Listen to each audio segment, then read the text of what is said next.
saudara-saudara kepala MI Islamiyah Manado, bahwa dengan memperhatikan dan mempertimbangkan satu surat wali murid tanggal 12 Maret 2020 yang isinya sangat keberatan dengan sikap Bapak Abdul Rauf SHI, guru mata pelajaran Nahwu, yang membeda-bedakan perlakuan antara anak didik yang les Nahwu kepada yang tidak. 2. Dengan dengar pendapat pengurus yayasan dengan jajaran pimpinan Islamiyah yang terdiri dari kepala dan wakil-wakilnya serta beberapa guru senior, guru sepuh yang bertempat di ruang UKS MI Islamiyah tanggal 17 Maret 2020. Maka pengurus yayasan mengambil kebijakan sebagai berikut. 1. Mulai tahun pelajaran 2020-2021, mata pelajaran Nahwu di MI Islamiyah Manado supaya tidak diajarkan oleh seorang saja, akan tetapi diajarkan oleh beberapa guru. 2. Materi kitab Nahwu yang diajarkan adalah kitab yang lazim dibaca di madrasah ibtidaiyah pada umumnya, yaitu Jurmiyah. 3. Murid-murid yang memperdalam Nahwu dipersilakan mengikuti les di Bapak Abdul Rauf SHI atas nama pribadi, dan kegiatan tidak ada kaitannya dengan kegiatan madrasah ibtidaiyah Islamiyah Manado. Demikian surat dikirim untuk ditindaklanjuti. Assalamualaikum, Haji Umar Kami. Sebetulnya tujuannya di sini cuma satu, yaitu membeda-bedakan perlakuan antara anak didik yang les Nahwu kepada yang tidak. Perlu saya jelaskan, dulu di kelas 4 itu saya sudah ngomong sama Pak Rojak dan Pak Rojak UPACC. Untuk kelas A itu adalah kelas yang memang untuk anak yang ngaji di tempat saya dan anak-anak yang mau mengikuti les. Saya ulang lagi, anak yang mengaji di saya dan anak yang mau mengikuti les. Yang kedua, di kelas 4D itu adalah anak-anak yang selain itu. Jadi selain itu. Kenapa aku bilang begitu, saya bilang gitu? Saya dulu itu punya cuma mimpi kalau Nahwu itu menjadi ikon di MI. Kalau kemudian anak yang tidak ikut les dan tidak ngaji di saya, nanti itu akan memberatkan mereka. Akan memberatkan mereka. Dan itu gitu. Saya matur kepada Pak Rojak. Mungkin Pak Rojak tidak menjelaskan kepada yang lainnya. Sehingga kemudian polemik ini menjadi bergulir seperti bola salju, makin besar makin besar. Dulu itu kita punya kebijakan, dulu itu saya punyakan itu. Punya bagaimana MI itu ikonnya adalah bisa membaca kitab kuning gundulan. Dan itu alhamdulillah terbukti. Salah satu di antara siswa MI itu menjadi finalis baca kitab nasional. Dan itu semuanya pesertanya adalah hanya satu-satunya dari MI Islamiyah. Satu-satunya dari sekolah dasar ya cuma MI Islamiyah Gunung. Yang lainnya adalah tingkat SMP, MTS, dan aliyah. Sebenarnya itu adalah kebanggaan, tetapi tidak, di MI tidak dibanggakan itu. Akhirnya saya bilang gitu. Dan oke. Pak Rojak ketika itu juga setuju. Kalau tidak setuju tidak mungkin saya pilih-pilih kelasnya. Kalau itu yang dianggap adalah membeda-bedakan. Yang kedua, saya juga tidak tahu yang membedakan yang mana yang nggak tahu. Yang kedua, anak yang les di sekolahan itu sejamnya adalah sama dengan yang di rumah. Kalau di rumah itu setengah jam setiap pertemuan, jadi kalau 6 hari itu ketemunya adalah 3 jam. Sekali lagi, setengah jam setiap hari itu ketemunya adalah 3 jam dalam waktu 1 minggu. Dan di sekolah cuma saya les 2 hari, tapi satu pertemuan itu adalah 1,5 jam. Jadi satu pertemuan itu adalah 1,5 jam. Jadi kalau 2 pertemuan menjadi 3 jam. Dan itu juga sama. Jamnya adalah sama 3 jam. dulu adanya bimbel, dulu juga begitu, setiap hari itu sekitar, malah saya kalau nggak salah sekitar 1 jam, sekitar 45 menit dulu. Tapi karena ada kepentingan, akhirnya bimbel kemudian dihapus. Dan alhamdulillah bimbel dihapus itu kemudian anak-anak itu kemudian larinya ke sini, masih ada sekitar 120 orang lebih. Dan itu yang kemudian diisukan kalau bimbel itu banyak orang yang menentang, tapi ternyata ketika dihilangkan justru mereka berbondong-bondong gitu ke sini. Dan itu tidak pernah menjadi kita sadar ternyata. Terus lagi saya perlu terangkan. Dulu itu ada ketika di sekolahan, itu bimbelnya, bimbel les nahwu itu di sekolahan. Itu ada iuran 2000. Dan itu mungkin sampai bisa tanya Pak Rofi atau Pak Kudin yang ketika itu anaknya adalah ikut. Tapi kalau tidak bayar, tidak ada tekanan. Dan sampai perlu tahu nggak, 2000 itu larinya kemana? Tidak ke kantong saya, Pak. Jelaskan ini. Jelaskan. Tidak ke kantong saya. 2000 itu larinya adalah ke bimbel. Uang bimbel dan TPQ itu. Sehingga uang itu menjadi terkumpul agak banyak. Satu yang saya mau sebetulnya, kita punya ikon dari dulu. Kita punya ikon. Itu dari dulu. Tapi ternyata ini kemudian surat ini dimunculkan. Dan alhamdulillah mungkin Pak Rojak tidak menjelaskan ini kepada ketua yayasan. Itu ya kalau kemudian yang dipermasalahkan saya adalah kemudian pilih kasih itu ya. Terima kasih. Saya tunggu komentarnya Pak Sodik. Mungkin Pak Nurali mau menambahkan, silakan. Saya tunggu di sini. Mungkin Pak Rojak juga boleh. Sekali lagi, dalam situasi seperti ini, kita itu sudah menurun. Ya, sudah menurun kegiatan kita. Harusnya kita itu kemudian mempersatukan diri. Harusnya gitu. Apa telinga kita itu tidak mendengar orang-orang itu bicara apa tentang MI? Kalau mungkin Pak Rojak ala Bapak ngomong, tapi saya tidak. Andai kata saya yang disakiti dari dulu, saya tidak peduli dengan MI, saya tidak akan pernah ngurusi ini. Tidak pernah. Tapi nyatanya apa? Rasa alumni saya kepada MI itu jauh lebih besar daripada cercaan orang-orang dan fitnahan orang-orang dan fitnahan beberapa guru di MI. Itu harus dipikir.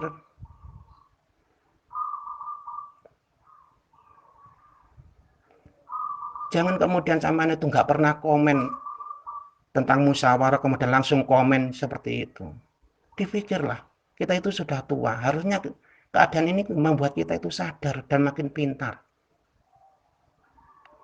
Dulu ada yang pernah saya itu bilang, katanya ngurusi ini ada pamrih, egois, maunya jadi kepala sekolah. Ya Allah, kok bisa berpikir seperti itu? Bisa gitu loh. Saya difitnah, oke, saya nggak pernah. Saya tiap ada masalah fitnah saya itu santai, nggak ada apa-apa, santai. Saya hanya bilang kepada yang Pak sama menengah ini. Loh, itu masalahnya kan bukan kepada saya, masalahnya adalah kepada yang memfitnah. Lah kalau yang memfitnah itu punya masalah, saya tidak, kenapa saya menerangkan? Saya cuma bilang gitu saja, dan itu enjoy saya. Itu enjoy. Kok kemudian kok sama nggak pernah ngeser pisan kok seperti itu bilangnya. Saya difitnah itu banyak, Pak.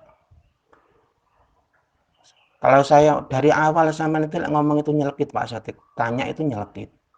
Saya terangkan. Pertama, saya terangkan di sini, menisana.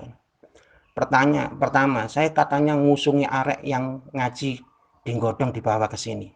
Saya jelaskan ya. Perlu saya jelaskan di sini. Juga ini pribadi ini. Anak-anak yang ngaji di Godong itu di luar kelas 6-nya itu ya saya yang ngajak. Pertama kali ngajak itu di Mbok Purah. Ngajinya di Mbok Purah. Dinianya belum saya dirikan ketika itu. Tapi ternyata kemudian saya disuruh sama Pak Nurali untuk mengajak anak-anak ke wali murid untuk pindah ke Godong. Intinya begitu. Kalau tidak percaya, tanyakan anak-anak yang sekarang masih ada. Dan ketika saya kemudian ada sesuatu, kemudian pindah gak cocok lah, mungkin Pak Nurali dengan saya gak cocok. Akhirnya saya bilang kepada anak-anak, saya nggak ngaji di sini. Anak-anak tetap tak suruh ngaji di sana.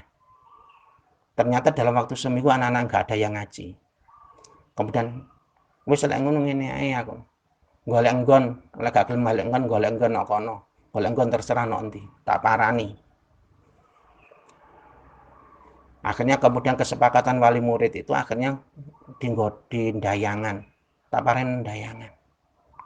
Setelah di Ndayangan itu alhamdulillah karena fitnah bimbel itu kemudian merajalela seperti itu, akhirnya dihentikan bimbelnya dan akhirnya saya kewalahan anak-anak itu kemudian les di sini.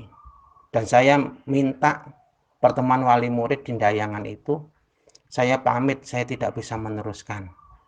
Ternyata wali murid itu sami mengatakan kersane ngaos teng badan jenengan si pindah Pak. Itu masih ada. Saya sampaikan kalau ingin tahu silakan tanyakan orang tuanya, masih ada semuanya. Biar jelas. Zaman itu bener kata aneh meneng, tapi ngomongnya kayak nyelekit zaman ini. Lek gak tak jelas ngene kok sampean ngesakno sampean aku. Sampean akan diguyu wong, ngomong terus ngono. Ya, kemudian PBDB. PBDB saya difitnah begini-begini. Terus kemudian disuruh mundur. Padahal yang mengangkat saya ketika itu di ruang UKS adalah guru-guru semuanya. Karena memang dari dulu saya bermain di balik layar. Tapi dalam rapat itu Pak Nurali sama Pak Rozak diam saja. Akhirnya tetap kemudian terus ditetapkan karena orang-orang ini nyuruh akhirnya dimasukkan PPDB. Akhirnya ada salah satu guru itu yang kemudian marani Bu Ulfa, entah di mana Bu Ulfa bisa jawab itu. Katanya menyampaikan pesan Pak Rozak, saya disuruh mengeluarkan dari PPDB. Oke, saya nggak ada masalah. Dan dari dulu saya tidak pernah mempermasalahkan itu. Karena mundur ya sudah saya mundur. Dimintai sumbangan pikiran, saya kasih. Sumbangan pikiran itu adalah fadlun minallah. Saya kasih. Oh hanya sumbangan pikiran saja, saya kasih. Ini kalau saya jelaskan terus, sampai fitnah beberapa banyak sekali yang saya difitnahkan kepada saya. Mungkin memori sampean habis di sini. Karena untuk merangkum beberapa kejadian yang sekitar 5 tahun memusuhi saya, itu nggak mungkin saya seutarakan di sini. Kalau sampean mau jelas, silakan datang ke rumah. Kalau sampean yang terhormat tidak mau datang, saya datangi nggak apa-apa Pak Sodik. Coba tanya apa lagi? Apa saya perlu cerita kronologi saya disuruh mundur dari TPQ? Apa saya perlu cerita lagi tentang saya ketika nangani olimpiade dari dulu nggak pernah ada olimpiade. Kemudian saya tangani dan alhamdulillah tembus Bogor. Alhamdulillah semuanya adalah fadlun minallah. Bahkan sampai min 1 kauman itu heran kenapa baru muncul langsung lolos 10 anak. Itu saya ditanya. Daftar 13 lolos itu 10. Dan alhamdulillahnya lagi, itu ada satu di antara mereka 10 itu yang menjadi juara nasional matematika. Harusnya bangga kita itu. Harusnya bangga. Bukan mencari alasan-alasan yang gini. Kemudian endingnya apa? Endingnya saya disuruh. Bukan disuruh. Ketika saya tidak ikut rapat langsung diganti ketua olimpiadanya. Alhamdulillah. Alhamdulillah, yang penting niatan saya untuk kemajuan MI itu ada. Saya nggak pernah mempermasalahkan itu. Tapi kalau sampai seperti ini, saya harus jelaskan. Biar kita itu semakin cerdas, semakin pintar. Ayo ditanya kenapa lagi. Saya mundur dari TPQ, oke, no problem, nggak apa-apa. Saya mau jelaskan di sini. TPQ itu dari dulu, ngapunten ya, dari dulu itu ada yang Bu Maryam, saya sebut nama saja biar paham. Bu Maryam itu punya usul kepada Pak Rozak agar metode UMI. Kemudian Pak Rozak juga tidak membicarakan itu dengan saya. Alhamdulillah Pak Rozak justru ngomong dengan saya itu benar apa tidak. Pak, ini ono sing ngusul gawe metode UMI. Nanti Pak Rozak bisa kalau ngomong saya itu salah. Ketika itu saya masih di depan kantor, agak ke utara. Pak, niki metode UMI, kajeng damel metode UMI enten sengusul. Kula pun omong-omongan kalih Bu Ainun sebagai kesiswaan dan kalih Abadul sebagai penasihat TPQ. Nggih Pak aku. Nggih kula rantos mawon, kula manut mawon. Kula mangke lek ikut-ikut malah mboten sami kados sing dikersakake. Saya bilang gitu. Dah, ternyata tidak ada. Lama tidak ada. Dan ketika itu, saya itu bilang kepada Bu Maryam, Bu, kapan guru-guru didiklat? Ketika itu memang masih dalam situasi COVID, ya agak mendingan. Kapan didiklat? Mau saya itu, kalau nanti didiklat, itu kita guru-gurunya sudah siap. Ketika normal, kita tinggal masuk TPQ-nya. Kemudian Bu Maryam menjawab apa? Ia menjawab tidak sebutkan. Kalau mau jelas silakan tanya Bu Maryam. Jawabannya apa? Tapi saya mohon jawabannya harus jujur Bu Maryam. Jelas itu. Akhirnya ketemuan lagi kedua, kemudian kapan Bu diklate? Lek kepingin iki lho ono tutore aku duwe nomere anak buahku. Tapi jawabannya juga bulat lagi. Nanti biar Bu Maryam sendiri yang komentar di sini. Kalau nanti tidak sama, saya komeni Bu Maryam. Tidak sama dengan awal. Akhirnya tidak ada lagi. Dan yang ketiga, saya tanyakan, Bu kapan? Iki kaya wis katene iki wis mulai normal. Karena ketika itu adalah masuknya jam 11, pulangnya jam 11 MI. Belum sampai jam setengah 1. Yang mengejutkan lagi, apa kata Bu Maryam? Pak, iki jare wong-wong iku wong guru-guru ngomong. Iki jare guru-guru. Lek sampean gak mundur teko ketua TPQ sing nangani UMI engko sungkan. Saya bilang, walang nggih wong ngoten mawon. Demi kemajuan MI apa yang tidak saya lakukan? Nggih kula tak mundur. Alhamdulillah, dalam waktu setahun tidak ada. Tidak bergerak sedikit pun TPQ itu. Ketika itu saya disuruh mundur, saya bilang kepada Pak Rozak, Pak kula niki pun wancine mundur. Nah, Pak Rozak kan bilang, nggih. Itu bilangnya satu kata nggih. Kalau nanti kemudian ada tambah-tambahan, bisa kita cross check. Hanya itu saja. Nggih pun kula medal. Apa perlu saya jelaskan banyak di sini? Diam saya ternyata, saya itu inginnya diam. Karena saya lihat itu ketika Siti Maryam, Sayyidah Maryam itu difitnah, yang diambil adalah diam. Dan saya kepingin diam seperti itu. Ternyata diam saya itu tidak membuat kita pintar. Tidak membuat kita semakin sadar. Kalau kita itu semakin tua, yang kita butuhkan adalah MI-nya biar maju. Banyak cerita itu banyak. Kalau ada yang tidak terima nanti bisa dilanjutkan di rapat, di musyawarah. Oh nggih ngapunten nggih.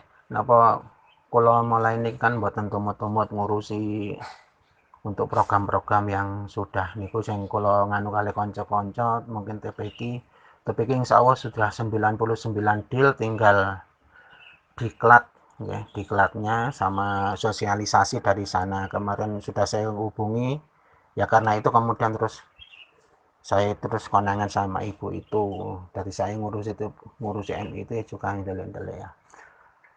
Terus bukan karena ini loh ya, bukan karena ini saya terus galangnya, bukan karena ini saya kemudian terus tidak ikut campur. Tadi malam itu saya mau sowan ke Pak Rozak, ternyata Pak Rozak pijat. Terus saya sowan ke rumahnya Pak Kut, ternyata Pak Kut juga tidak ada di rumah. Akhirnya saya telepon tadi malam, cakap-cakap ya mungkin lumayan. Saya terangkan kalau saya di kulon niku mboten nangsal kalih ibu nangani niki. Mungkin dari sebagian guru ya sudah tahu kalau ini sebagian guru. Tapi jangan kemudian nanti dipelintir ya bungu biasanya kan gitu ngomong nih, rodok dipikir nggih. Biasanya dipikir oh Pak Rauf cuklek maneh, sering bilang gitu. Tolong ya itu bahasanya. Saya nggak pernah cuklek, itu nggak pernah. Maksudnya tetap semangat, hanya saja caranya yang berbeda. Jadi ini bukan karena gara-gara ini, karena tadi malam karena itu bolak-balik di grup itu saya sudah minta ngapunten ingkang kathah kalau bolak-balik ngoten. Nggih, wis ngapunten ingkang kathah. Selama ini saya kok ngerusui WA sampean sing dan lain sebagainya, ngapunten ingkang kathah. Karena saya yakin ketika rapat itu mungkin waktunya sudah terbatas sekali. Karena itu kita bisa musyawarah lewat WA. Ada itu nggih. Jadi ngapunten ingkang kathah. Mungkin beberapa usulan dari saya itu yang ya mungkin bisa dijalankan untuk 1 tahun ke depan, insya Allah itu programnya itu sedikit banyak saya sudah ngomong kepada Pak Rozak dan kepada Pak Kut untuk TPK-nya sudah saya ngomong, nanti biar beliau-beliau yang menjelaskan, dan sebagian lagi ada yang ngomong kepada Bu Ainun sama mungkin ya Bu Ulfa sama Pak Rohman ya. Jadi kalau memahami model pikiran saya mungkin di beliau-beliau ini agak bisa memahaminya mungkin. Ini mungkin ngapunten ingkang kathah. Dadi kalau tidak cocok nggih ngapunten. Wong kula nggih memang ngoten niki glagate nggih. Cara mikir nggih mboten saged kados jenengan-jenengan. Tapi yang perlu ditangkap itu semangat saya agar MI maju itu tetap berkobar. Tapi hari ini saya kesandung dengan orang tua tidak boleh ikut-ikut campur. Dan sama yai dulu juga gitu, dilarang ikut campur. Mungkin ini terusannya begitu. Dari ngapunten ingkang kathah. Sekali lagi bukan karena ini ya. Kalau saya boleh pesan itu boleh pesan, kalau boleh ya, kalau boleh ya. Jadi kalau boleh, kalau kita ya bersatu untuk bagaimana MI itu maju. Jangan mementingkan kepentingan sendiri. Kalau berpesan, kalau boleh lagi berpesan, kalau boleh lagi, kalau membuli, kalau kita kan ada itu yang larangan keras membuli siswa.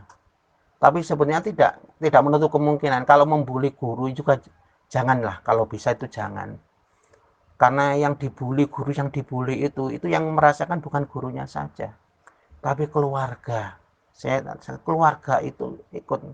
Saya mungkin no problem mungkin, ternyata di keluarga itu membekas pentul itu. Padahal itu belum tahu semuanya saya diapakan di MI. Belum tahu. Itu membekas benar. Jadi saya mohonlah jangan berpikir karena ego. Yang ketiga, kalau boleh saya, kalau pesan boleh, kalau pesan yang ketiga, yang namanya musyawarah itu adalah tanda orang mukmin. Wasyura bainakum itu tanda orang mukmin. Silakan bermusyawarah. Kalau bermusyawarah hanya 2 orang atau bisik-bisik 4 mata, itu namanya bukan musyawarah. Tapi itu namanya yuwaswisu fi sudurinas. Nih, alladzi yuwaswisu fi sudurinas. Itu kalau mau ada kemauan dari diri, kemudian orang lain diajak bicara, dan itu adalah tanda-tanda setan, walaupun mengatasnamakan itu musyawarah. Jadi tolong dipahami benar Al-Quran itu wasyura bainahum dengan alladzi yuwaswisu fi sudurinas. Ngapunten ingkang kathah. Saestu ngapunten kathah. Wassalamualaikum warahmatullahi wabarakatuh.